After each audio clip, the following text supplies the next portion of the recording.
नमस्कार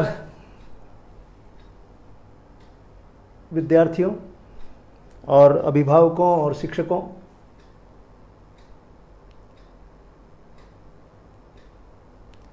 शिक्षा मनोविज्ञान की हमारी क्लासेस बहुत इंटरेस्टिंग बनती जा रही हैं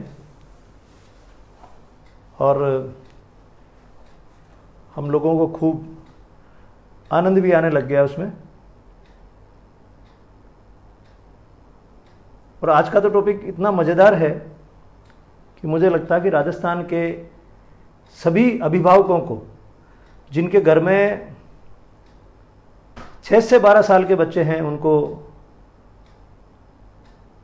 इस प्रोग्राम को देखना चाहिए और बाद में ये रिकॉर्डेड वर्जन भी देखना चाहिए कि क्या वे अपने घर में जो 6 से 12 साल के बच्चे हैं उनके साथ सही ढंग से डील कर पा रहे हैं, और जो बच्चे बड़े हो गए हैं उनके बारे में भी वो अपनी गलतफहमी बदल सकते हैं कि उन्होंने उनको कैसे डील किया होगा। तो बहुत इंटरेस्टिंग टॉपिक है। बाल्यावस्था इस टॉपिक का नाम है। बाल मनोविज्ञान में एक चैप्टर आता है, उसको कहते हैं बाल विकास। और बाल विकास में अलग अलग स्टेजेस होती हैं, अलग अलग अवस्थाएं होती हैं बाल विकास की, और जिनको मोटे तौर पे हम लोग 3 भागों में बांटते हैं। पहली शिशु अवस्था, दूसरी बाल्यावस्था और तीसरी किशोर अवस्था। प्रौढ़ अवस्था में तो फिर अलग तरह के विकास होते हैं जिसपे इस बाल मनोविज्ञान में बात नहीं की जाती है।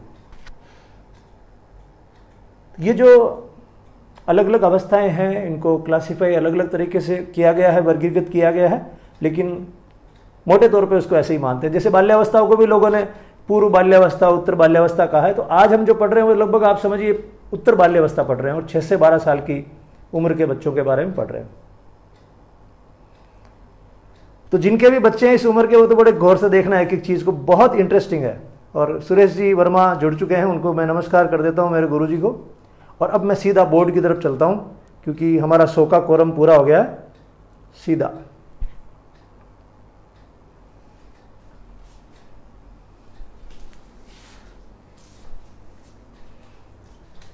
मनोविज्ञान का, शिक्षा मनोविज्ञान का ये चैप्टर है बाल्यावस्था। ये बाल्यावस्था हम लोग 6 से 12 साल की उम्र के बच्चों को इस अवस्था में रखते हैं, 6 से 12 वर्ष। ये टॉपिक बहुत ज़्यादा इंटरेस्टिंग है, इसलिए मैं भी सोच रहा हूँ इसको पूरे को कैसे समेटूँ 1 घंटे के अंदर आपके लिए। पूरी कोशिश करूँगा और आप भी पूरा एकाग्र होकर इस चैप्टर की एक एक चीज़ को समझिएगा। और जो स्टूडेंट्स हैं, रीड के लिए पढ़ते हैं या 2nd ग्रेड के लिए पढ़ते हैं, 1st ग्रेड के लिए पढ़ते हैं, उन सारी चीज़ों को एक नए अंदाज में देखेंगे। इसलिए पहले जो आपने पढ़ रखा होगा कुछ कुछ उसमें से होगा, कुछ नई चीज़ें होंगी, नए अंदाज में होंगी। तो ये हमारा चैप्टर है, इसको हम शुरू करते हैं बाल्यावस्था को। 6 से 12 साल के बच्चों का आप मोटे तौर पे अनुमान लगाएं तो जो पहली क्लास में पढ़ रहे हैं वहाँ से लेके 5वीं क्लास तक, और आप हमारे स्कूलों के हिसाब से कह सकते हैं कि जो प्राथमिक विद्यालय में बच्चे पढ़ते हैं उनकी हम लोग बात कर रहे हैं। प्राइमरी स्कूल्स में जो बच्चे पढ़ते हैं, 6 साल का होते ही हम बच्चे को एडमिशन कराते हैं स्कूल में, तो पहली क्लास, ऐसे एक एक क्लास आगे बढ़ती है, तो 5 साल का समझ लो पीरियड है। कहने को 6 से 12 है, लेकिन यहाँ पर कोई ऐसी लाइन नहीं खींची हुई है कि 5 साल वाले में और 6 साल वाले में बहुत अलग फर्क होगा। ये अंतर धीरे धीरे आता है, और जैसे 11-12 साल वाले में एकदम कोई अंतर आएगा ऐसे नहीं आता है। लेकिन अनुमान से माना गया कि इस काल में, इस बाल्यकाल में जिसको हम कहते हैं, ये व्यवहार के प्रतिमान होते हैं किसी बालक में। मैं इस चैप्टर को औपचारिक रूप से अब शुरू करता हूं।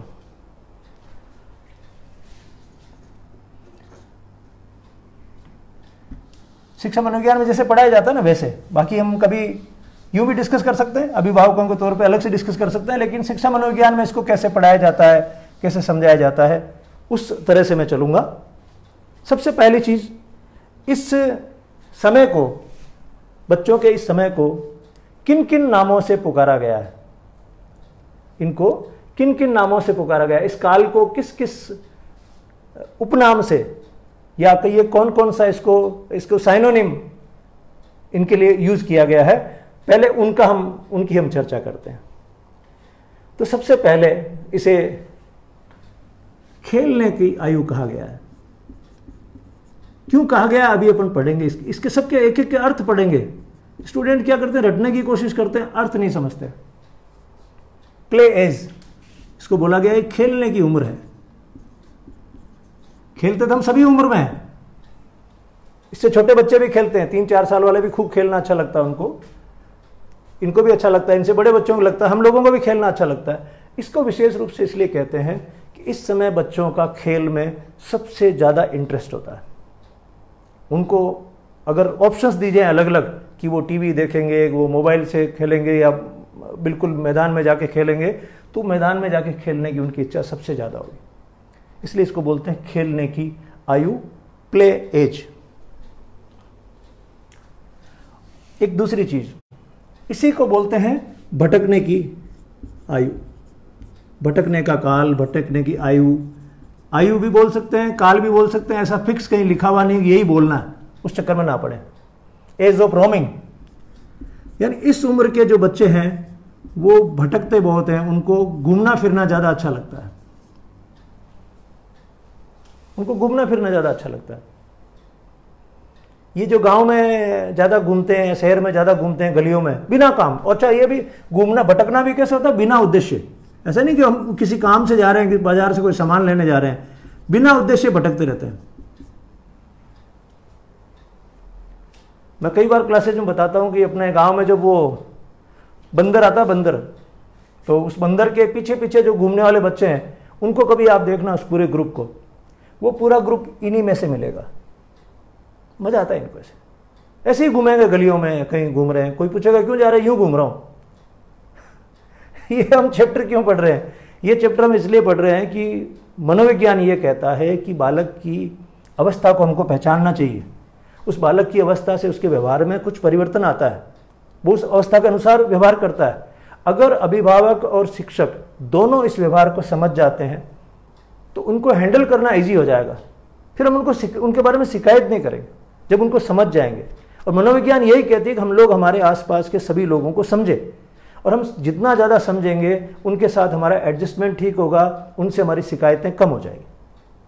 यहाँ पर दोनों से अपेक्षा है, अभिभावक से भी अपेक्षा है और शिक्षक से भी अपेक्षा है कि वो इस बालक को समझे कि इसका ऐसा व्यवहार क्यों है। तो खेलने में इस बालक की खूब रुचि होती है, और दूसरा इसको भटकना अच्छा लगता है। फिर थोड़ा सा इस 6 से 12 में 10 से 12 की तरफ जाता है तो वो क्या करता है, गुट बना के बच्चों के साथ घूमता है। इसलिए इसको गैंग, जिस गैंग होती है ना बच्चों की, गैंग एज भी इसको बोलते हैं। गिरोह, वो गिरोह तो उसमें आ जाएगा गलत टर्म में, अपराधी गिरोह टाइप होता है, लेकिन समूह के अंदर वो छोटे छोटे समूह बना के घूमना उसको अच्छा लगता है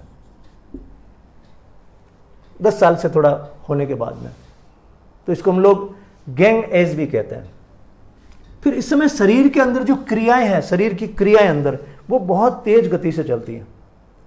अंदर शरीर के अंदर जितने भी अंग हैं उनकी क्रियाएं वो बहुत तेज गति से काम करती हैं, इसलिए इनको शरीर क्रिया,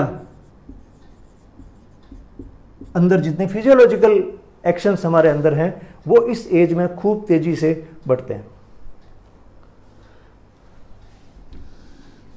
इसे अनोखा काल भी कहते हैं। आगे अपन इसको एक्सप्लेन भी करेंगे। अनोखा काल भी इसको कहते हैं। बच्चा समझ में नहीं आता, बड़ा अनोखा अनोखा उसका व्यवहार अनप्रेडिक्टेबल टाइप लगता है।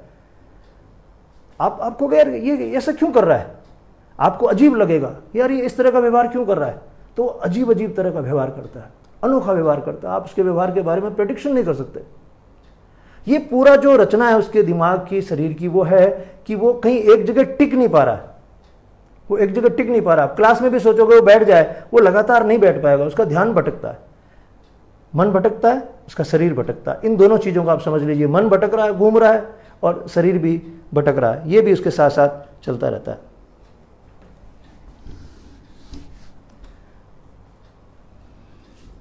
एक शब्द बड़ा इंटरेस्टिंग, क्यों का काल। इस समय में ये जो बच्चा है वो आपसे पूछता है क्यों के बारे में, एज ऑफ वाई, ऐसा क्यों है, ऐसा क्यों है, वैसा क्यों है। इससे पहले जो शिशु था वो पूछता है ये क्या है। वो देखेगा ना, ये हाथ में कोई चीज देखेगा तो पूछेगा ये क्या है, उसको बोलते हैं एज ऑफ व्हाट, ये क्या है। छोटे वाला बच्चा ही पूछता है ये क्या है, वो क्या है, ये क्या है, वो क्या है, ये करता है। ये बोलता है ये क्यों है, आप वहां क्यों जा रहे हैं, वो यहां क्यों आया है, मैं ये क्यों कर रहा हूं, वो क्यों कर रहा है। हर बात में उसका क्यों लगता है, ये चीज ऐसी क्यों है। और इससे जब बड़ा बच्चा आ जाएगा तो क्यों की बजाय कैसे आ जाएगा। जैसे आपके घर में पंखा है, छोटा बच्चा पूछेगा ये क्या है, ये क्या है, आप कहेंगे ये पंखा है। थोड़ा बड़ा बच्चा होगा क्यों है हमारे घर में, आपको हवा देने के लिए है। और जैसे ही बड़ा बच्चा होगा वो पूछेगा ये कैसे काम करता है। अब हम माता पिता के रूप में उनके इन प्रश्नों का कितना उत्तर दे पाते हैं, उनके क्या का, क्यों का, कैसे का, उतने ही हम परिपक्व माता पिता हैं। और शिक्षक के रूप में भी हम उतने ही सफल हैं अगर उनके इन क्वेश्चंस का, इनके सवालों का हम लोग जवाब दे सकें।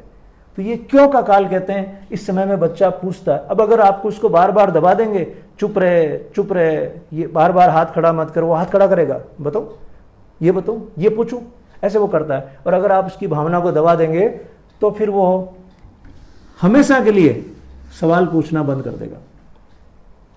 इसलिए भी जानना जरूरी है। तो ये क्यों का काल है। इसे हम लोग भाषा की दृष्टि से, भाषा सीखने का स्वर्ण काल कह सकते हैं। इस समय में आप उसको कोई भी भाषा सिखा सकते हैं। Golden age of linguistic development, यानी लैंग्वेज सीखने का सबसे अच्छा काल है। आप उसको कुछ भी सिखा सकते हैं। और अभी जो भाषा को बोलेगा, जैसे इंग्लिश में आप सिखाना चाहते हैं कोई भाषा, हिंदी में सिखाना चाहते हैं, अभी जो उसको आप पकड़ा दोगे वो पकड़ लेगा हमेशा के लिए। अगर आप उसको बोलेंगे विद्यालय बोलना, विद्यालय बोलेगा। अगर टीचर गलत है, विद्यालय बोलता है, अपने यहाँ कई लोग बोलते हैं विद्यालय, तो विद्यालय बोलना शुरू कर देगा। अब उसको आप जो कुछ सिखाओगे वो अभी पकड़ लेगा। आप उसको मस्तिष्क कहोगे, मस्तिष्क बोलेगा। अगर आप उसको मस्तिष्क बोलोगे तो मस्तिष्क ही बोलेगा हमेशा के लिए। ये इस समय में वो पकड़ता है। तो ये जो समय है, ये समय उसके लिए भाषा सीखने का गोल्डन एज है। और उसको हम लोग नई कोई तकनीक सिखाना चाहते हैं, स्किल सिखाना चाहते हैं, कोई टेक्निक सिखाना चाहते हैं, उसके लिए भी ये सबसे प्यारी उम्र है। इस समय में वो पकड़ता है इन चीजों को। तो ये हो गए अलग अलग नाम कि इस काल को हम लोग किन किन नाम से जानते हैं। ये बड़ा इंटरेस्टिंग लगता है स्टूडेंट्स को भी, ये कौन से काल को कहते हैं, ये कौन से काल को कहते हैं। इसलिए मैंने यहां इनके बारे में बता दिया आपको। अब अलग अलग विद्वानों ने इस काल के बारे में क्या बोला है वो बहुत इंटरेस्टिंग है। बहुत सारे विद्वानों ने इस काल को पढ़ा है, समझा, इस पर रिसर्च किया है। उन लोगों ने क्या क्या बोला इसके बारे में, ये भी बहुत इंटरेस्टिंग चीज है।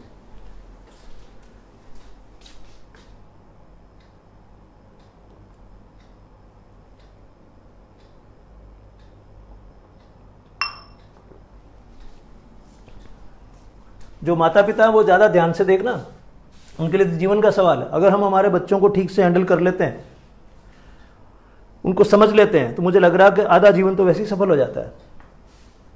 विद्वानों में सबसे पहला है रोश। रोश इस काल के बारे में क्या कहते हैं, वो क्या बताते हैं इस काल को। ये हम 6 विद्वानों के बारे में, जैसा हम हर चैप्टर में करते हैं, 5 या 6 प्रमुख लोगों के बारे में बात करते हैं।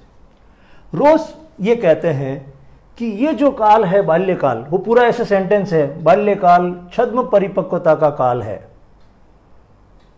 बाल्यकाल छद्म परिपक्वता का काल है, स्यूडो मैच्योरिटी।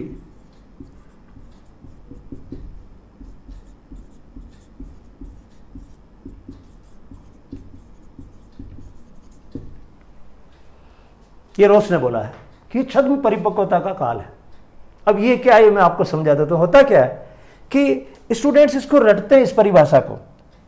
बाल्यकाल छद्म परिपक्वता का काल है, ये कथन किसका है, छद्म परिपक्वता का काल है, कथन किसका, लेकिन वो पकड़ नहीं पाते कि छद्म परिपक्वता है क्या। अगर ये समझ में आता है छद्म परिपक्वता क्या है तो काफी इजी हो जाता काम। छद्म का मतलब होता है सही नहीं, आभास होता है तो नहीं, लेकिन लगता ऐसा है। छद्म थोड़ा सा वैसा लगता है, छद्म सही नहीं है, एकदम रियल नहीं है। अंग्रेजी में इसको बोलते हैं शूडो। मैच्योरिटी यानी परिपक्वता। ये जो बच्चा है इस काल का, इसको ऐसा लगता है कि मैं बड़ा हो गया हूं, मैं परिपक्व हो गया हूं। हम जानते हैं कभी वो परिपक्व नहीं हुआ है, उसको ऐसा लगता है कि मैं परिपक्व हो गया हूं। अब हमें उसके अनुसार चलना पड़ेगा। देखो हम चाहेंगे कि बच्चा हमारे अनुसार चले, ये तो इतने साल हमने करके देख लिया भारत में, इस कारण से हमारी एक पूरी कौम दब गई है। क्यों हम बच्चों को कहते हैं हमारे अनुसार चलो।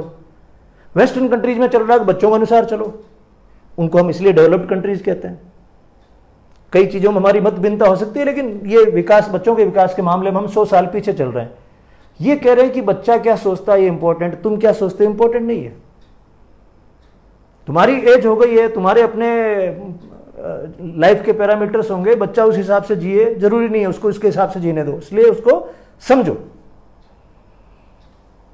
तो ये छद्म परिपक्वता का काल है, यानी उसको लगता मैं बड़ा हो गया हूं। और बार बार वो आपके घर, मैं मोटा होगा ना वे, मैं टाबर थोड़ा ही हूं, मैं मोटा होगा ना, वो बार बार आपको जाहिर करेगा कि मैं बड़ा हो गया।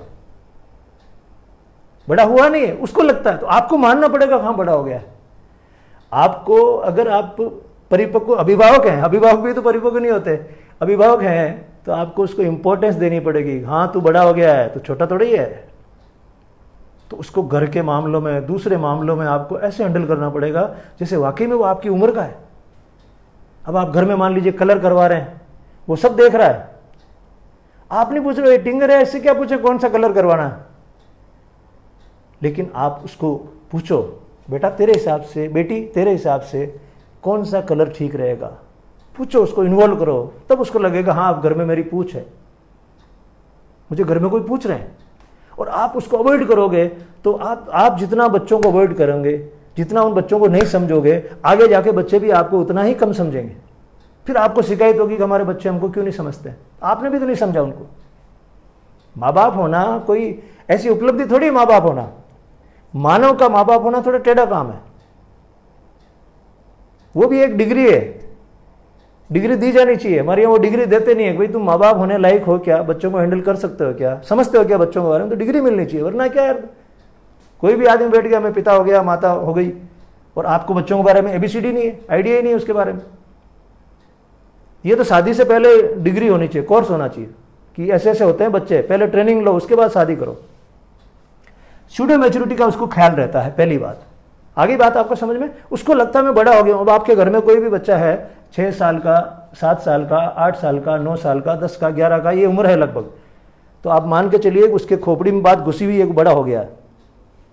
एक बात तो ये विद्वान कौन है, रॉस, उन्होंने क्या बोला है, ये छद्म परिपक्वता का काल है। मैंने शॉर्ट में लिख दिया, ऐसे लिखा बाल्यकाल छद्म परिपक्वता का काल है, मैंने उसको एक्सप्लेन कर दिया। ये परिभाषाओं को जितना समझेंगे, जैसे मैं हर क्लास में कहता हूं इनको हम समझें, जितना समझेंगे उतना अच्छा रहेगा। दूसरे उनका नाम है किलपैट्रिक।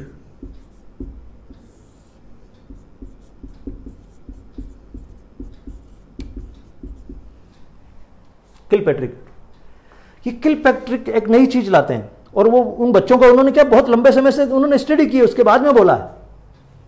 वो ये कह रहे हैं कि ये काल प्रतिस्पर्धात्मक समाजीकरण का है।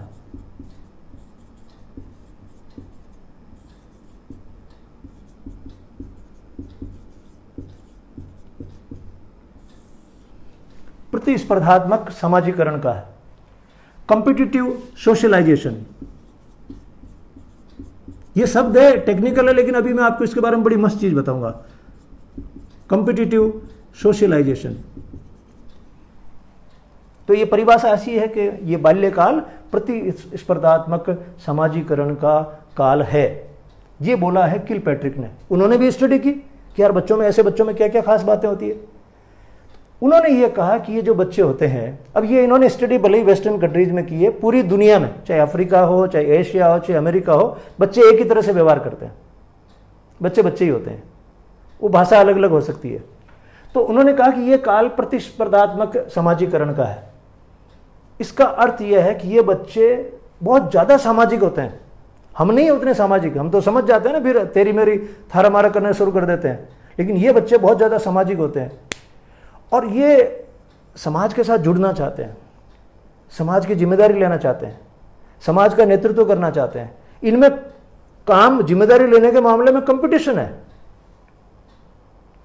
काम के लिए कंपटीशन है। इस उम्र में होता है, बाद में नहीं होगा। ये 12 के बाद जैसे 13 शुरू होगा, जिसको हम 13 बोलते हैं, टीन एज बोलते हैं, 13, 14, 15, उनमें नहीं होगा कंपटीशन। वो अलग दुनिया, उसके बारे में हम अलग चैप्टर में बात करेंगे। लेकिन ये दुनिया अलग है पूरी की पूरी। आपको क्या इतनी दुनिया हमारे बीच में है, हमें अंदाज भी नहीं था कि ऐसे ऐसे हम भी इससे गुजर गए, हमारे बच्चे भी इससे गुजर गए, जो बुजुर्ग देख रहे होंगे, पोते पोती भी होंगे कईयों के। तो ये काल है प्रतिस्पर्धात्मक समाज, यानी ये लोग ओवर सोशल होते हैं, कुछ ज़्यादा ही सोशल होते हैं। मैं आपको एग्जाम्पल बताता हूँ। इन बच्चों को आप बोलोगे जा, टीचर बोलेंगे जा पानी लेकर आ, भाग के जाएंगे, वो कहेगा मैं जाऊँगा, वो कह रहा मैं जाऊँगा। प्रतिस्पर्धात्मक। इनको को यार पानी कौन पिलाएगा पौधों के अंदर, मैं जाऊँगा, वो कह रहा मैं जाऊँगा। इसी से बड़े बच्चे को आप बोलो, वो कहेगा मैं कौन जाऊँ, वो सोचेगा मेरे ऊपर नहीं आ जाए। इससे बड़ा जो बच्चा है वो कहेगा मेरे ऊपर नहीं आ जाए। और घर में भी यही होता है, ये इसको काम करने में मजा आता है, इसको लग रहा है मैं समाज का बड़ा जिम्मेदार व्यक्ति हूं और मेरे पे जिम्मेदारी आ गई है। आपको इंटरेस्टिंग एग्जाम्पल मिलेगा ब्याह शादी में, आप कभी देखो, और पुरस्कारी में आप अगर नंबर लगाओ बच्चों का, ब्याह शादी में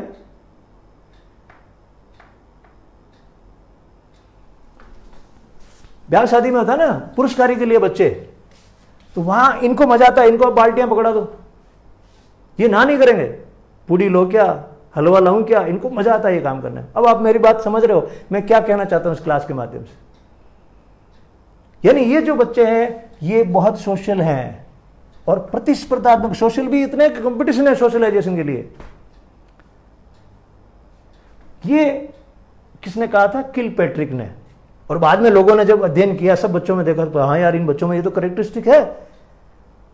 तो एक तो उन्होंने बोला छद्म परिपक्वता है, रोश ने बोला, किलपैट्रिक ने बोला इनमें प्रतिस्पर्धात्मक सामाजिकता है।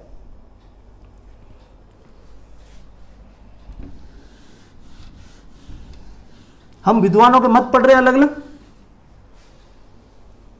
एक और विद्वान, उनका नाम है स्ट्रेंग।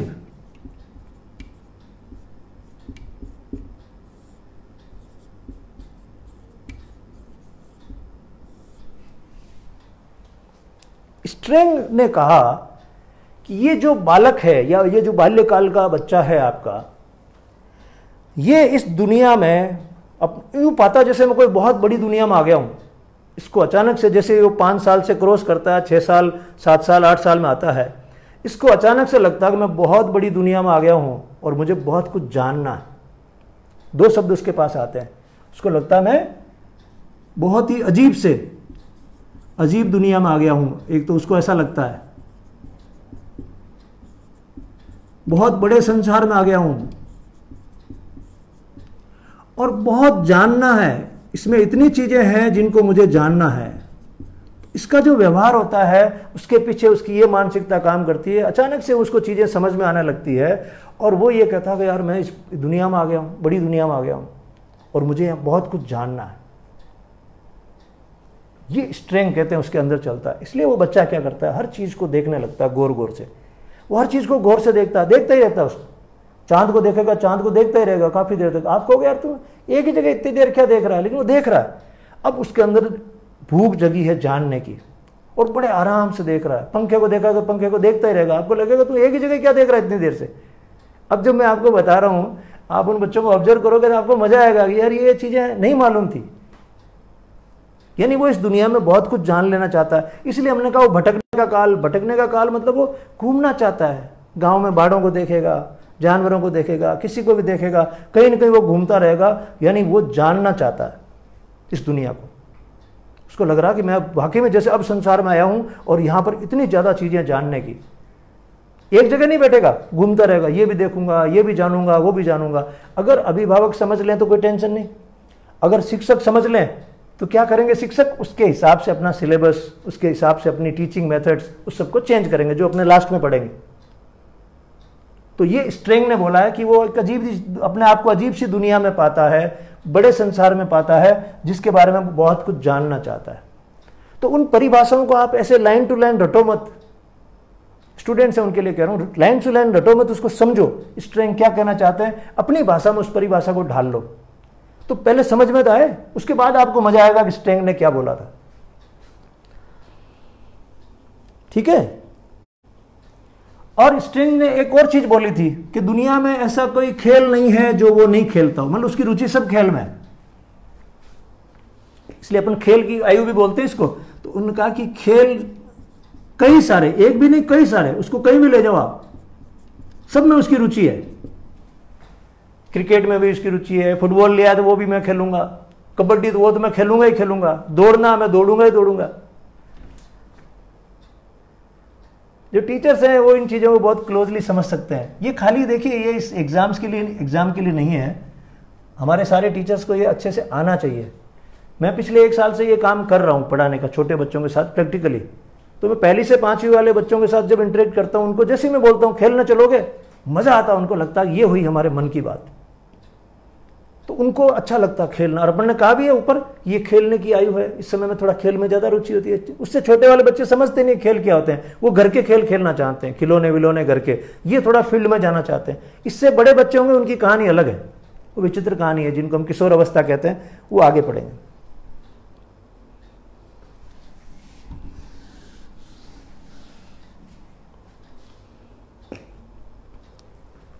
कॉल और ब्रश,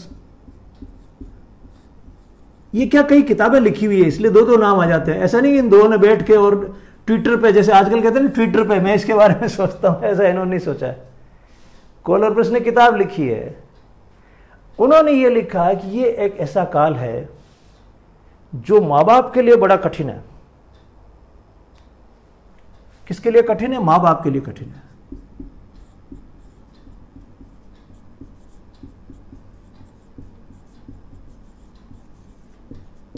किस मामले में कठिन है?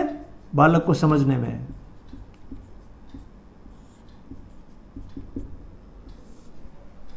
उन्होंने ये कहा कि ये वे काल है जो माँ बाप के लिए बहुत कठिन है, वो बच्चे को समझ नहीं पा रहे हैं, उसके अंदर इतने परिवर्तन आते हैं।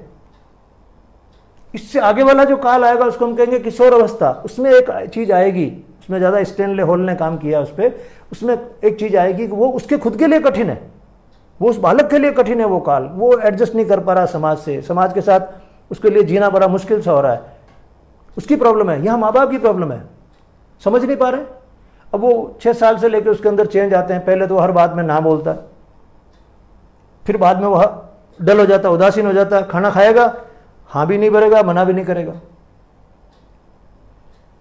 बाद में वो हाँ भरने लगेगा, बाद में वो बहुत ज्यादा सामाजिक हो जाएगा, उसके व्यवहार में इतने परिवर्तन आएंगे। तो माता पिता के लिए यह काल सबसे कठिन काल है। एग्जाम में सवाल इस तरह से आता है कि कौन ऐसे विद्वान थे जिन्होंने ये बोला कि बाल्यकाल माता पिता के लिए कठिन काल है? कॉल और बस ने बोला, ठीक है। और या फिर ऐसे बोलें कि कॉल और बस ने माता पिता के लिए किस काल को सबसे कठिन काल बोला है, तो हम कहेंगे बाल्यकाल को।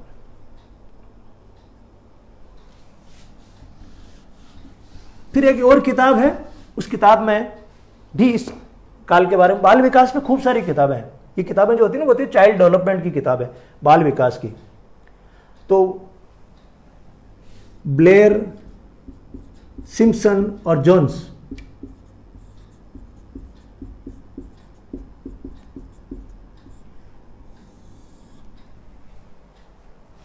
इन्होंने कहा कि बालक के जीवन में शिक्षा की दृष्टि से सबसे महत्वपूर्ण काल यह है। इस काल को बताया उन्होंने, शिक्षा की दृष्टि से सबसे महत्वपूर्ण काल है, क्योंकि अभी स्कूल शुरू हो रही है। मैंने कहा पहली से 5वीं, 1st to 5th। 5th का आप ये नहीं कहा एग्जैक्ट 5th है, 6th तक भी चल सकता है। शिक्षा की दृष्टि से सबसे महत्वपूर्ण काल उन्होंने बताया। उन्होंने कहा क्योंकि अभी स्कूल में जा रहा है पहली बार, इस समय आप उसको जैसा हैंडल कर लोगे उतनी उसकी शिक्षा आगे अच्छी चलेगी। आप जितना इसको अच्छा हैंडल कर लोगे इस समय, क्योंकि स्कूल में उसकी एंट्री हुई है, उतना ही वो आगे जाके और प्रोग्रेस करेगा।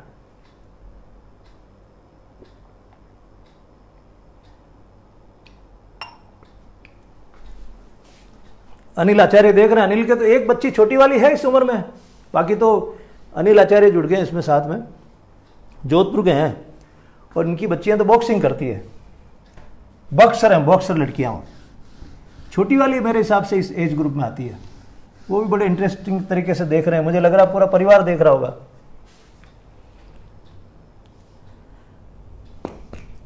Last, Jean प्याजे।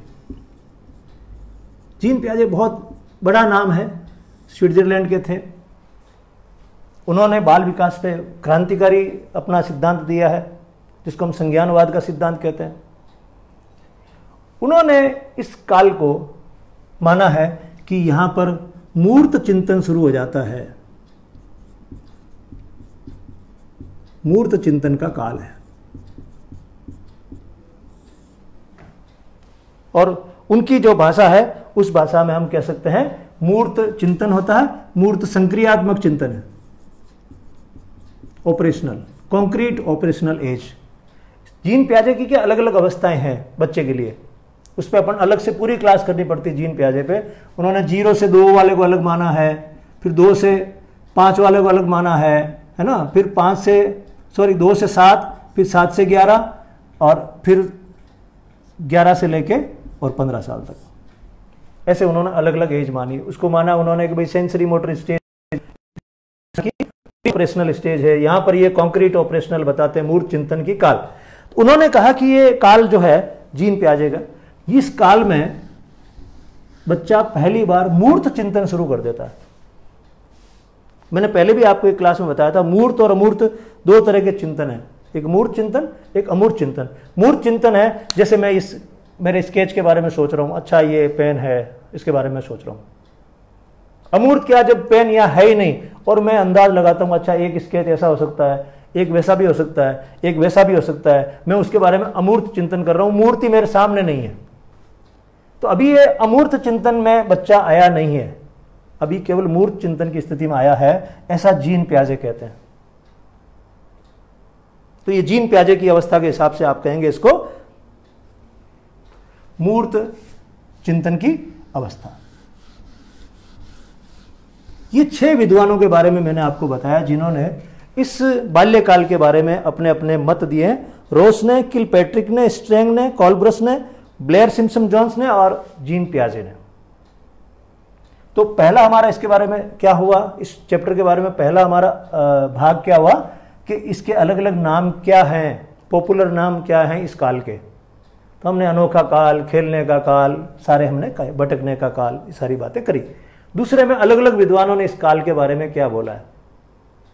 तो हमने 6 विद्वानों का क्या मत है इस काल के बारे में। और मैं आपको बार बार कहता हूं कि परिभाषाएं केवल वो याद करनी चाहिए जिन विद्वानों ने इस विषय पर गहन अध्ययन किया, शोध किया। सारी परिभाषाएं, 20-20 परिभाषाएं याद नहीं कर सकते। सरल से कठिन का मेरा फॉर्मूला यही है कि पहले सरल चीजें समझ जाओ, उसके बाद में कठिन चीजें समझ जाना। चलिए अब आते हैं अपन इस काल में, उसके अंदर क्या क्या परिवर्तन होते हैं। तो ये जितने भी परिवर्तन हैं उन परिवर्तनों को मैं थोड़ा ऐसे बांट देता हूं। पहले तो उसमें क्या क्या शारीरिक परिवर्तन होते हैं, फिर उसमें मानसिक परिवर्तन क्या होते हैं, भावनात्मक रूप से वो कैसा होता है, भाषात्मक उसमें क्या परिवर्तन आता है, क्या क्या शब्द सीख लेता है। ये ऐसे परिवर्तन के अलग अलग अपन इनको सिस्टमेटिक ढंग से पढ़ेंगे आराम से। शारीरिक परिवर्तन कैसे होते हैं, मानसिक परिवर्तन कौन कौन से होते हैं, भावनात्मक परिवर्तन कौन से होते हैं, भाषात्मक कौन से होते हैं, सामाजिक परिवर्तन कौन से होते हैं, सामाजिकता का क्या स्तर रहता है, और नैतिक परिवर्तन क्या होते हैं। अब देखो ये अलग अलग तरह का विकास है, शारीरिक विकास, मानसिक विकास, भावनात्मक विकास, भाषात्मक विकास, सामाजिक विकास, नैतिक विकास। ये विकास के अलग अलग पहलू हैं, आयाम हैं।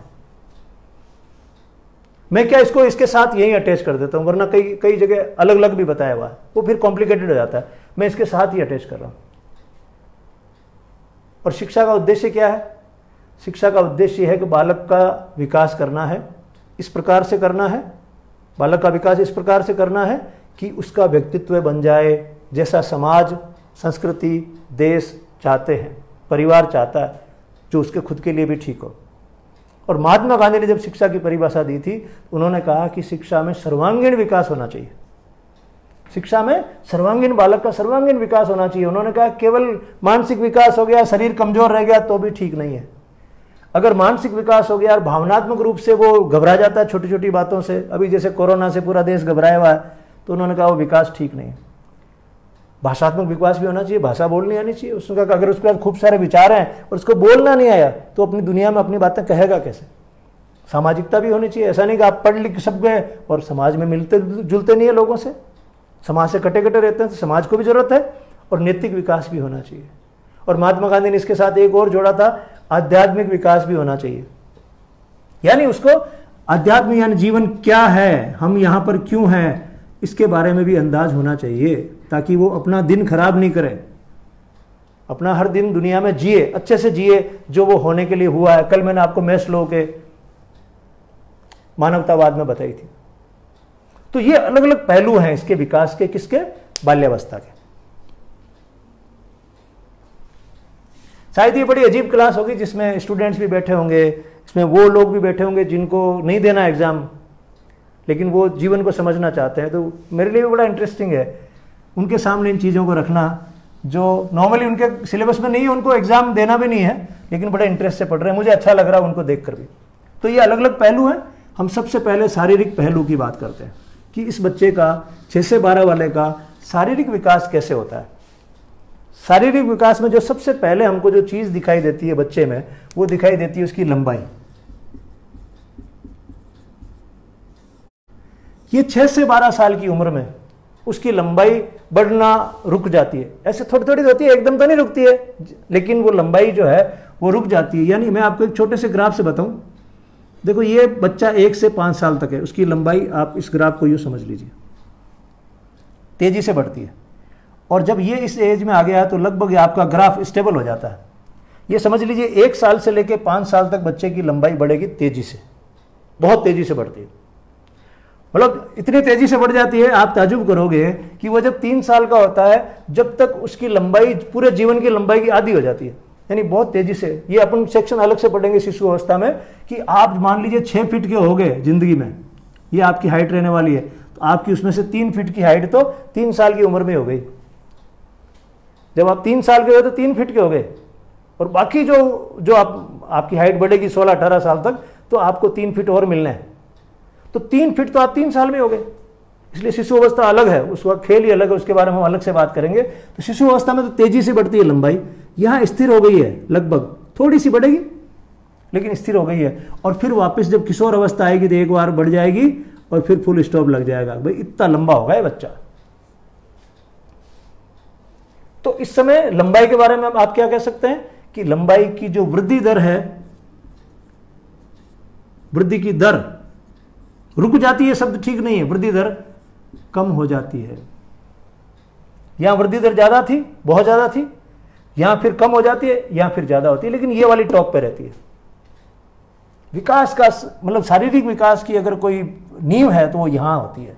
अगर ये मजबूत हो गया बच्चा, 1 से 5-6 साल तक का बच्चे को आपने सही हैंडल कर दिया, खूब खिलाया पिलाया उसको, बिल्कुल अच्छे से सेवा की उसकी, तो वो फिर आगे वाले चरण भी उसके फर्स्ट क्लास चलेंगे। वो चैप्टर हम अलग से पढ़ेंगे, क्योंकि वो स्कूल में नहीं होता बच्चा, उस समय घर में ही होता है। आजकल तो हालांकि 3 साल के बच्चे को स्कूल में डाल देते हैं प्री स्कूल के नाम से।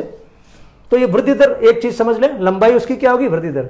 अब एक इंटरेस्टिंग चीज बताता हूं आपको। इस समय अधिकतर माँ बाप जो नहीं जानते इस चीज को, वो कहते हैं डॉक्टर साहब छोरो बदे को नहीं, छोरियों की तो कोई ज्यादा चिंता करते नहीं। हमारा समाज अभी भी क्या है, वो पक्षपात करता है। ये भी एक तरह का कलंक है हमारे समाज में। बदे को नहीं अधिकतर है, उसको उनको लगता है ना, पहले तो जड़ जड़ इसकी लंबाई बढ़ रही थी एकदम, और अब कह रहे हैं यार ये रुका कैसे मामला। डॉक्टर साहब कोई टॉनिक दो ना, इसकी हाइट नहीं बढ़ रही है। आप समझ गए हाइट क्यों नहीं बढ़ रही है? इस काल में बढ़ती ही नहीं है हाइट, जो बढ़नी थी बढ़ गई यहां तक, अभी रुका रहेगा। 12 साल के बाद में वो बढ़ना शुरू होगा वापस। तो 6 से 12 के बीच में बच्चे की लंबाई को लेकर माता पिता चिंता ना करें, है काम की चीज। और कई डॉक्टर लिख भी देंगे, टॉनिक लिख देंगे, ले जाओ ये पिलाओ इसको, कुछ कहेंगे इसको बादाम खिलाओ, कुछ कहेंगे इसको ये पिलाओ, लेकिन अगर हम समझ गए तो इस समय में उसकी लंबाई बढ़ने वाली है नहीं। वजन का क्या होता है, उसके भार का क्या होता है? लंबाई नहीं बढ़ रही है, इसमें भार बढ़ता है उसका। जैसे लंबाई है वो तो क्या आप यूं समझ लो स्थिर रहती है, तीर से आप समझ सकते हैं, भार ऊपर जा रहा है, यानी वो लंबाई नहीं बढ़ेगी लेकिन भार बढ़ेगा। तो इस समय लंबाई तो नहीं बढ़ रही लेकिन भार बढ़ रहा है। ये चीज आप थोड़ा सा इसमें नोट करना। और वो जब हो जाता है अपने 12 साल का, 12 वर्ष का जब होता है तो 40-45 किलो का हो जाता है, नॉर्मली हो जाता है। 12 साल तक ज़्यादा इतना हो जाता है। तो इस समय भार तेजी से बढ़ता है, वो शरीर को गेन करता है। फिर लड़कियों में वजन ज़्यादा बढ़ता है, ध्यान रखिएगा। कुछ भी कम खिलाओ आप, उसके साथ कुछ भी भेदभाव करो, लेकिन भगवान ने उनको ताकतवर बना के भेजा है कि वो जल्दी मैच्योर होंगी, परिपक्व जल्दी होंगी, तो भगवान ने व्यवस्था कर रखी है। तो उनका वजन, तो आप ये ध्यान रखिए, लड़कियों का वजन लड़कों से ज्यादा।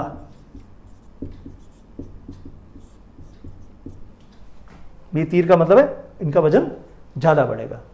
दूसरी बात हो गई वजन के बारे में। तीसरी बात, अनुपात, उनके शरीर का अनुपात कैसा रहेगा। जब बच्चा छोटा था तो उसके अनुपात में सिर ज्यादा बड़ा था और ये धड़ छोटा था, टांगे छोटी थी, यानी उस समय उसका सिर जो है उसका मामला थोड़ा ज्यादा था।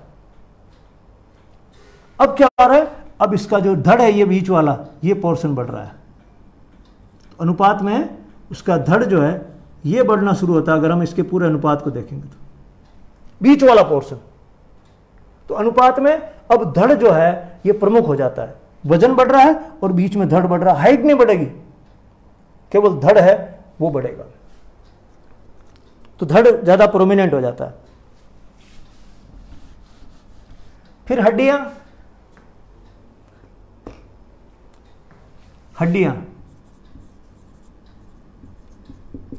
जब बच्चा पैदा होता है उसमें 270 हड्डियां होती है, छोटी छोटी खूब सारी होती है।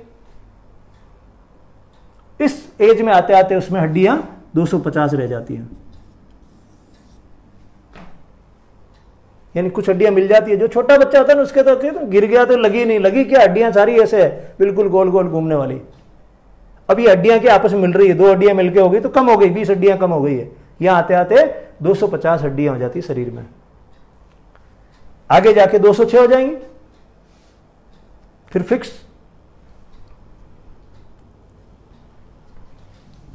दांत आप कहोगे हमने बच्चों को भी गौर से देखा ही नहीं इतना, आज देख लो और अब देख लेना दांतों का क्या हाल है। तो जैसे ही बच्चा 6 साल का होता है चूहे दांत ले जाते हैं, चूहे जो है दांत ले जाना शुरू कर देते हैं। उन कहते हैं चूहे ले गया, दांत गिरना शुरू हो जाता है 6 साल में, दूध वाले दांत गिरने शुरू हो जाते हैं। और 12 साल का होता है जब तक एक एक दांत जाता रहता है और उसकी जगह नए दांत आते रहते हैं। जब वो 12 साल का होता है तो उसमें 20 परमानेंट स्थायी दांत आ जाते हैं। अपने जो 32 होते हैं ना उसमें से 20 तो आ जाते हैं 12 साल की उम्र तक।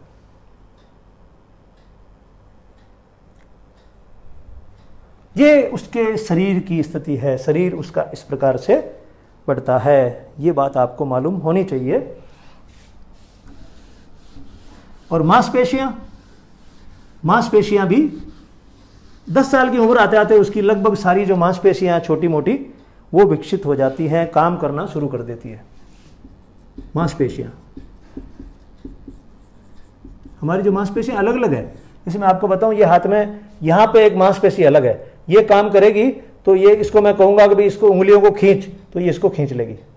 ये मांसपेशियां, कभी आप हाथ यहां पकड़ के देखिएगा और आप उंगलियों को खींच रहे हैं तो ऐसा लगेगा जैसे यहां रस्सी तान रखी है उसको खींच रही है। 9-10 साल का होते होते ये उसके हाथ है ना ये भी काम करना शुरू कर देंगे। हमारा शरीर जो है ना उस बाल विकास में ऐसे करता है कि पहले हमारा कंधा काम करना शुरू करता है, बच्चे का ऐसे कंधा काम करना शुरू करता है सबसे पहले, उसके बाद में उसकी कौनी काम करना शुरू करती है, वो कौनी को मोड़ लेता है, पंजे को मोड़ना शुरू करता है, ऐसे शरीर अंदर से बाहर की तरफ जाता है। फिर वो बच्चा अपनी उंगलियों को काम में लेना शुरू करता है, और यहां आते आते वो उंगलियों से परफेक्ट काम ले, जैसे कोई सुई को है ना, सुई पिरोनी है, उसमें धागा वो पिरो लेगा, यानी परफेक्शन आने लगता है उसके मस्कुलर मूवमेंट्स में, मांसपेशियों के मूवमेंट में परफेक्शन आना शुरू होता है। इसीलिए कहते हैं भाषा का काल है, लिखने का काल है, लिखावट वगैरह उसकी जितनी सुंदर कर सकते हो अपनी, अभी उसके हाथ में सारे जादू आने लग गए। तो ये मांसपेशियां भी उसकी काम करनी है, फाइन जैसे कहते हैं, जो जिन्हें कही छोटी मांसपेशियां, वो भी अपना काम करना शुरू कर देती है और वो इसमें पारंगत होने लगता है। ये तो हो गया उसका शारीरिक विकास, पहला चरण। दूसरा, मानसिक विकास।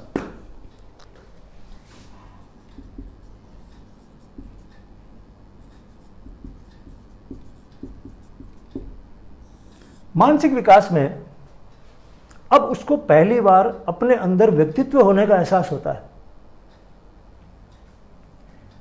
ये कई बार एग्जाम्स में आता है कि जब व्यक्तित्व है उसका एहसास कब होता है, तो उसको पहली बार लगता है ए सेंस ऑफ पर्सनालिटी कि मैं भी कुछ हूं। व्यक्तित्व का मतलब होता है ना, मैं कुछ हूं। अपन ने जब व्यक्तित्व पढ़ा था तो उसमें एक चीज खास पड़ी थी कि व्यक्तित्व की खासियतों में यह जरूरी है कि आपको एहसास होना चाहिए, आपके अंदर चेतना होनी चाहिए कि मैं कुछ हूं। और वो चेतना 5-6 साल तक नहीं आ रही है, 6 साल के बाद में आ रही है। और ये पहली बार पर्सनालिटी का उसको एहसास होता है कि मैं भी कुछ हूं। जब भी तो आया ना सूडो मैच्योरिटी, उसको लगता है अचानक से ज्यादा आ जाती है, उसको परिपक्वता में उसको ज्यादा गलतफहमी हो जाती है कि मैं बहुत बड़ा हो गया हूं। तो पहली बार उसको लगता है इस दुनिया में मेरा भी कोई अस्तित्व है, मैं भी अलग हूं, मेरा खाली नाम यूं नहीं है, मैं कुछ हूं। ये मैं कुछ अहंकार नहीं कहिए इसको, पहचान, अपनी पहचान, अपने बारे में चेतना, होने के बारे में चेतना, ये पहली बार इस बाल्यकाल में आती है। तो प्रश्न आता है व्यक्तित्व होने का एहसास पहली बार किस काल में होता है? व्यक्तित्व। दूसरा, उसका चिंतन, वो चीजों को कैसे सोचता है, उसका चिंतन किस प्रकार का है। अभी उसका चिंतन मूर्त प्रकार का, अमूर्त में वो अभी पहुंचा नहीं है, किशोर अवस्था में अमूर्त बातों में पहुंचेगा। ये सब हम क्यों पढ़ रहे हैं? ये सब हम इसलिए पढ़ रहे हैं कि शिक्षक को मालूम हो उसको अभी मूर्त में ज्यादा इंटरेस्ट है, वो यही समझ सकता है। तो हमारी क्लासेज में ऐसी चीजें करवाई जाए जिसमें मूर्त चिंतन की जरूरत पड़ती हो। अमूर्त चिंतन पे तुम अचानक से उनको ले जाना चाहते हो, वो समझ नहीं पाएंगे। इसलिए हमारे सिलेबस में इन बच्चों के लिए जो ये चीजें ठूंस रहे हैं उनके चिंतन से बाहर की, वो चिंता का विषय है। वो अभी नहीं समझ पाएगा इन चीजों को। आप उसको समझाने की कोशिश करो, फिर वो बच्चा रटता है, ट्यूशन लगाओ शाम को, ये करो वो करो। अभिभावक उसके साथ अत्याचार करते हैं भारत में, वो नहीं कर पाएगा ये सारी चीजें। अब ठूंस दोगे तो क्या होगा उसका? जैसे महात्मा गांधी ने कहा ये चीजें ठूंसोगे तो शारीरिक विकास कम रह जाएगा। एनर्जी तो उसके पास लिमिटेड है, उसकी एनर्जी का आप कैसे सदुपयोग करवाते हैं उससे वो डिपेंड करता है आप पर। तो इस समय उसका चिंतन है मूर्त का। फिर वो प्रत्येक कंसेप्ट्स के बारे में सोचना शुरू कर देता है,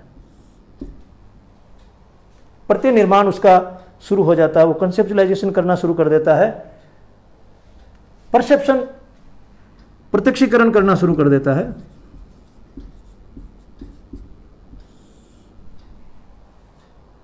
ये अलग अलग सोच के उसके दायरे हैं, वो उसके बढ़ने लगते हैं। और अब दो बातें और जो इसके चिंतन में आती है बड़ी मस्त वाली। मानसिक विकास में बहुत रचनात्मक होता है ये, इसके अंदर क्रिएटिविटी होती है। ये जो बालक है बहुत रचनात्मक है, क्रिएटिव है, उसको लगता है चीजों को नए नए ढंग से की जाए। इससे पहले वाला जो छोटा बच्चा था वो क्या कर रहा है? वो जानना चाह रहा है, वो चीजों को तोड़ रहा है, फोड़ रहा है, ये जोड़ रहा है। वो तो क्या खिलौनों को तोड़ रहा है, छोटे वाला ये तोड़ेगा नहीं, ये खिलौने में और कोई फिट करने की कोशिश करेगा। ये क्रिएटिव है। लड़के अलग तरह के क्रिएटिव होते हैं, लड़कियां अलग तरह से क्रिएटिव होती हैं, लेकिन क्रिएटिव है। तो ये ऐसा करते हैं, रचनात्मक होने की कोशिश करते हैं। और दूसरा, इनमें जिज्ञासा बहुत ज्यादा होती है, जानने की, बहुत जिज्ञासु होते हैं। इसलिए मैंने कहा हर चीज को देखते हैं, चांद को भी देखते हैं। गांव में बंदर आ गया तो पूरा उस बंदर को गांव से बाहर निकाल के आएंगे। ये जो टोली घूम रही होती है बंदरों के पीछे, 6 से 12 वाली घूमती है। 14-15 साल वाला पीछे नहीं घूमेगा, वो उसको लगेगा ना मुझे लोग क्या कहेंगे, अभी बच्चा है क्या, बंदर के पीछे भाग रहा है। वो कह रहा ठीक है यार, मैंने देखा हो बंदर होता है ऐसा, वहीं बैठा बैठा चौकी पे ही गएगा। लेकिन ये पूरा उसको सी ऑफ करके आएगा वहाँ से पूरे गाँव के बाहर तक, है ना। तो पूरा देखेगा यार ये क्या जीव है, वो तो जानना चाहता ना, ये बड़ा जिज्ञासु है। अब अगर आप समझ जाएंगे बच्चा जिज्ञासु है और टीचर या अभिभावक के रूप में आप उसको वैसे हैंडल करते हैं, तो उसके अंदर से आप उसका बेस्ट निकाल सकते हैं। जॉन डेवी ने जो कहा था ना, शिक्षा का मतलब है स्टूडेंट के अंदर जो बेस्ट छुपा हुआ है पोटेंशियल उसका बाहर निकालना, यही टीचिंग है। उसके अंदर बेस्ट क्या छुपा हुआ है उसको निकालना, उसके पोटेंशियल को एक्चुअलाइज करना, जैसा मैस्लो ने कहा। ये इसकी जिज्ञासा इस समय की है। ये उसका हो गया मानसिक विकास, ये मानसिक ऐसा विकास उसका रहता है। फिर उसका भावनात्मक विकास, कितना भावुक होता है बच्चा ये।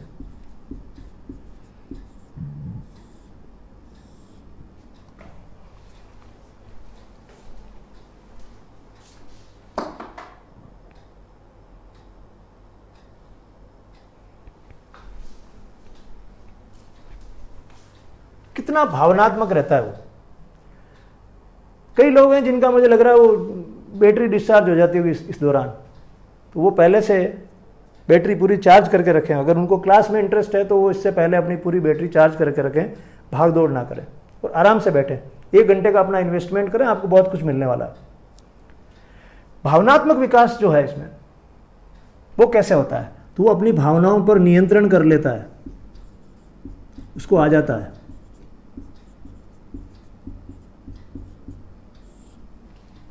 इससे जो छोटा बच्चा वो नियंत्रण नहीं कर रहा है, उसको रोना आ रहा तो वो दहाड़ मार मार के रोएगा, वो किसी से चुप नहीं होगा। आपको अगर चुप हो जाओ क्या, नहीं होगा, उसको तो रोना तो रोएगा ही। हंस रहा तो वो हंसेगा ही, उसको हंसी आ गई किसी बात पे, आप करो ऐसे बद्दा लगेगा अपना, लगे आपको बद्दा, वो तो हंसेगा, वो छोटे वाला कंट्रोल नहीं करेगा। ये थोड़ा बड़ा हो गया, अब इसको सेंस आ गया ना, मैंने कहा इसमें सेंस आ गया कि मैं तो बड़ा सामाजिक प्राणी हूँ, मेरा व्यक्तित्व है, मैं कुछ हूँ। इस चक्कर में क्या करता है, भावनाओं पर नियंत्रण करता है। अब ये हंसता नहीं है, अब ये मुस्कुराना शुरू कर देता है।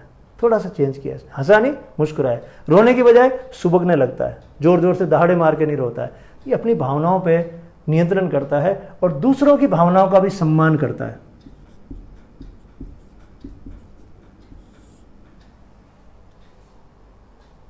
माँ को, पिता को, सबको थोड़ा थोड़ा समझने लगता है, अन्य साथियों को, भाइयों को, बहनों को समझता है और उनकी भावनाओं का भी ये सम्मान करता है।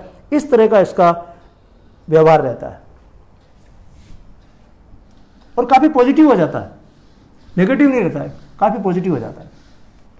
तो शारीरिक विकास, मानसिक विकास, भावनात्मक विकास। अब आइए आप भाषात्मक विकास।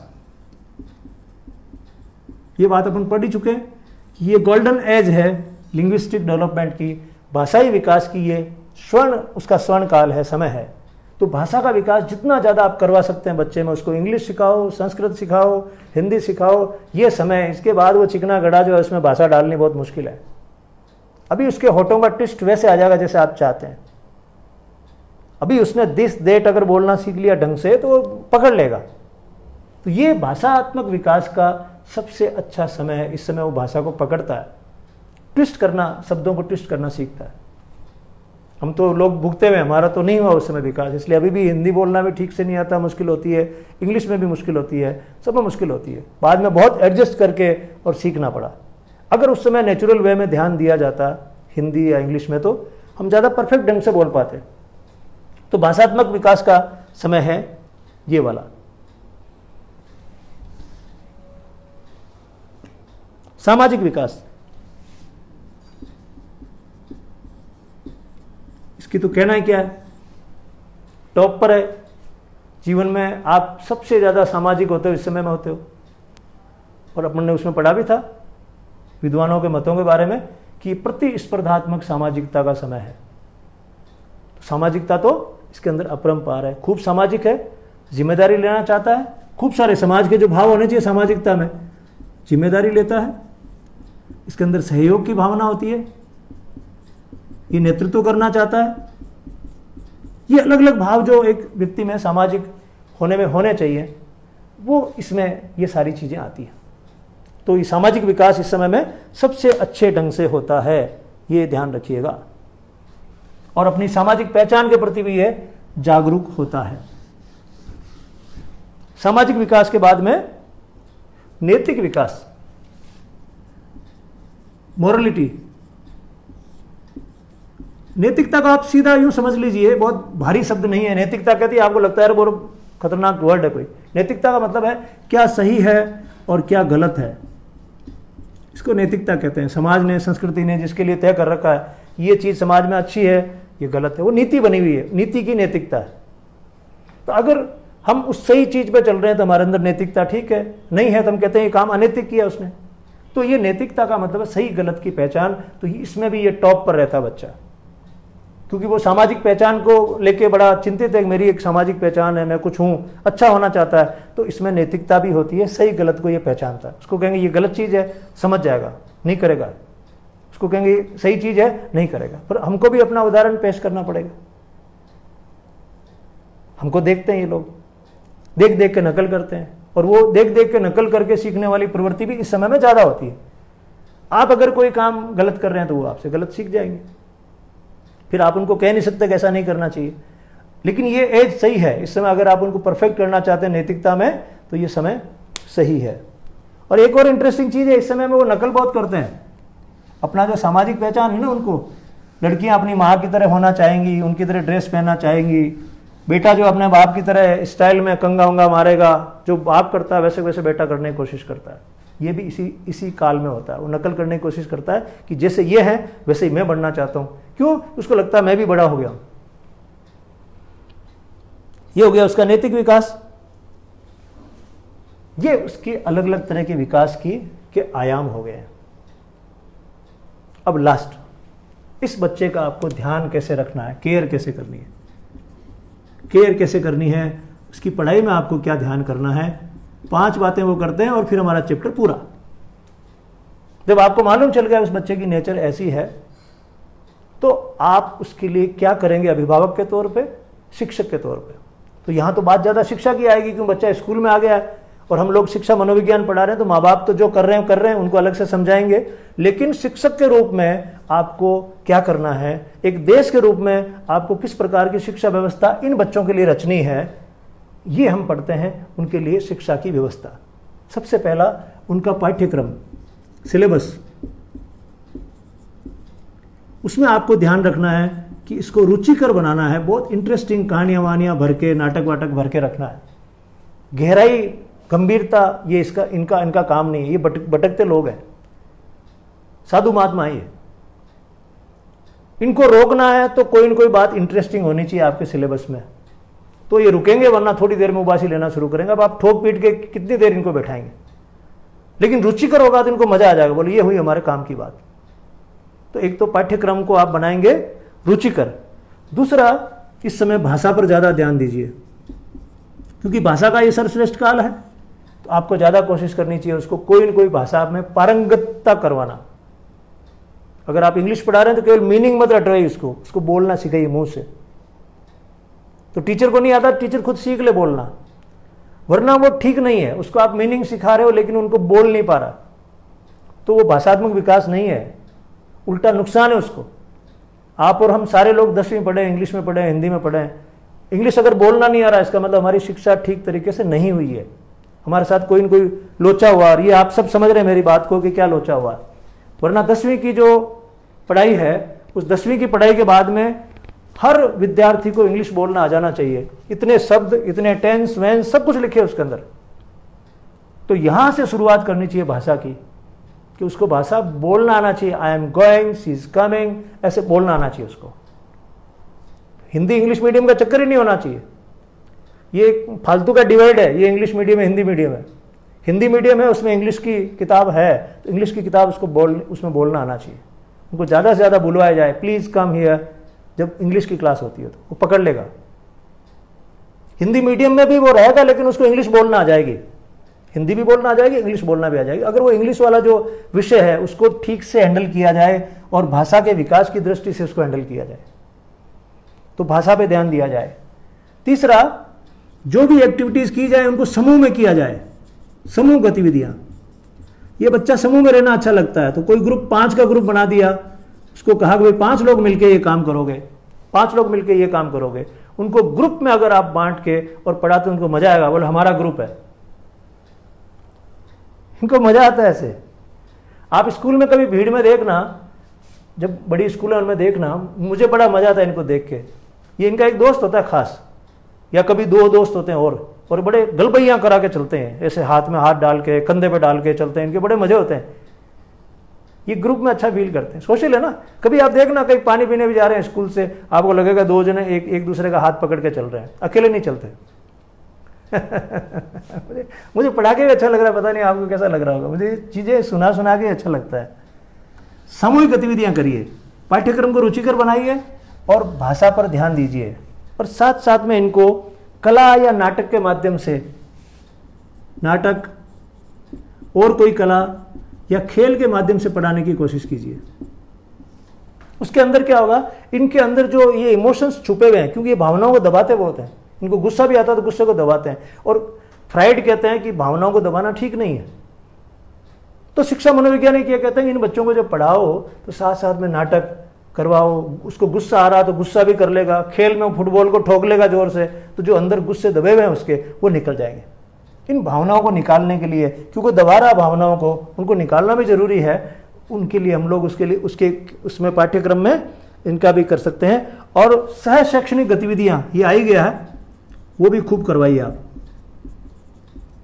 सह शैक्षणिक एक्स्ट्रा करिकुलर एक्टिविटीज करवाइए, उनको बाहर ले जाइए, कभी कहाँ घूमने ले गए, कभी कहीं लेके गए, कभी कोई एक्टिविटी कराइए, कभी कोई संगीत की एक्टिविटी कराइए, कुछ ना कुछ कराइए आप। ये जो स्कूल है, ये जो बच्चे हैं प्राइमरी स्कूल के, उनको ये बहुत अच्छा लगेगा। अगर आप इस तरह से कर सकते हैं, इस तरह से आप कर सकते हैं, तो इस बच्चे को आप ठीक से हैंडल कर सकते हैं। और लास्ट चीज, मॉरल एजुकेशन, नैतिक शिक्षा आपको जितनी देनी है इस समय दे दीजिए, ये तैयार हैं।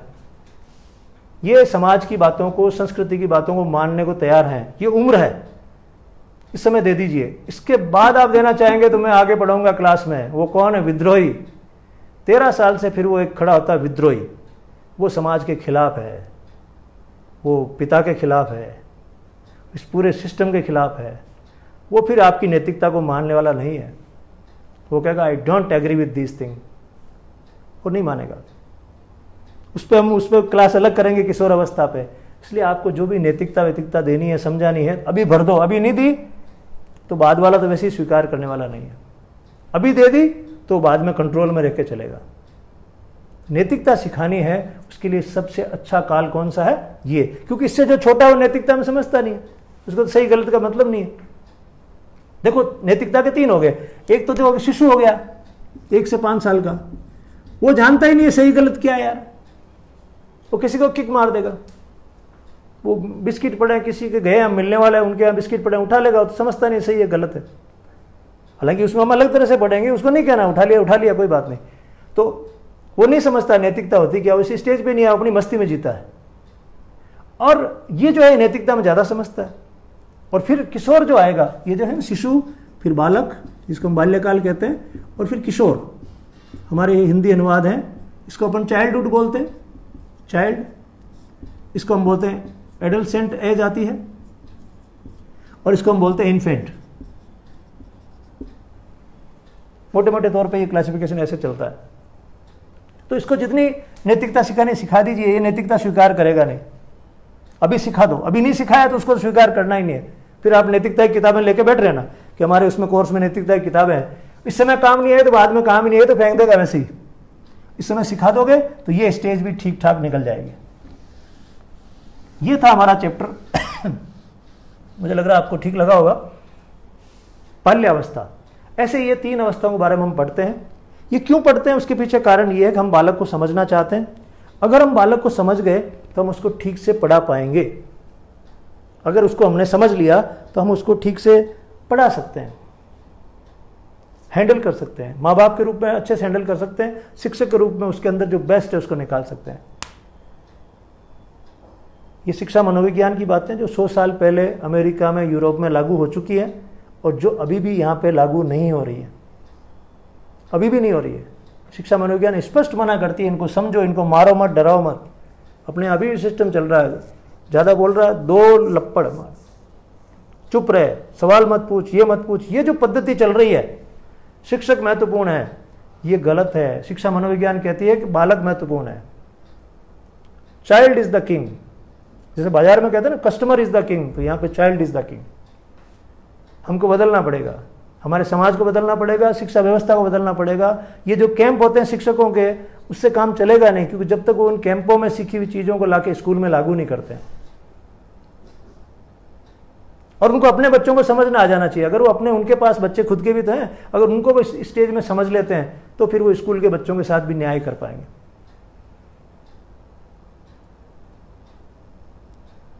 खूब मज़ा आया आपके साथ ये बात शेयर करके, और आगे की क्लासेस में भी हम ऐसे ही प्रयास करेंगे कि राजस्थान के, खासकर मैंने बार बार जैसे कहा, राजस्थान की जो महिलाएं और लड़कियां घरों में रह रही हैं, जो रेगुलर क्लासेस में नहीं जा पा रही हैं, उनके लिए मैं कोशिश करता हूं। मेरा प्लेटफॉर्म यही है, फेसबुक।